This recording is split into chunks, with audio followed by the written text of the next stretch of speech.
Now, Kenya is betting on the introduction of genetically modified cotton to revive a sector that once supported hundreds of thousands of farmers in the country. Cotton farming was a common way of life in the 1980s, but low prices, poor quality of seeds and mismanagement of factories saw farmers abandon the crop altogether. The BBC's Charles Gitonga travelled to Western Kenya to find out more. This year represents the lost glory of the once booming cotton industry in Kenya. The Kisumu cotton mills was the epicenter of cotton production in the 80s in the western part of this country. At its peak, the East African nation produced 38,000 tons of seed cotton, but that was in 1985, and production today is just a fraction of that amount. Rachel Gordons stopped farming the crop when a nearby garment factory closed down. It left her with heavy losses and lasting effects on her health. Like I can say, I'm still taking the drugs of high blood pressure up to today, because what took place in 2007, it was not all good. But Matthews Ogunde is yet to give up on the only cash crop he's known for nearly 3 decades. However, the size of his farm under cotton has been shrinking over the years. The problem first is land preparation. Okay. That I can, don't you see, even the person is remaining there. If I can get the way of preparing land, I can prepare the whole land.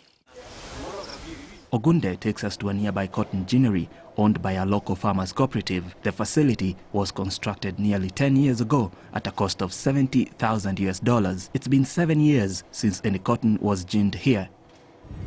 But in Eldoret town, 160 miles from Nairobi, this publicly owned textile factory is teeming with activity. The company was revived just 3 years ago, having collapsed in the early 2000s. Its managing director says the factory is now a beaming light of hope for cotton farmers in the region.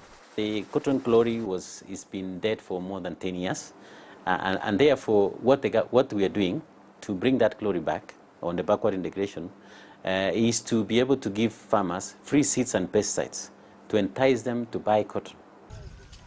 The government of Kenya plans to introduce genetically modified cotton to its farmers. The country's agricultural research organization says the new variety is not prone to common pests and farmers will earn more. Charles Waturu has spent the last 20 years of his career researching on the crop and dispelling myths on possible environmental and health risks. It has no effect, absolutely no effect, negative effect on the farmer, on animals, on the soil. There is only one thing that is changed in the cotton plant, that is the resistance. Kenya is still far from reaching its potential of growing 200,000 tons of cotton every year. The bulk of what's processed in the country today is imported from neighboring Uganda and Tanzania. Charles Gitonga, BBC News,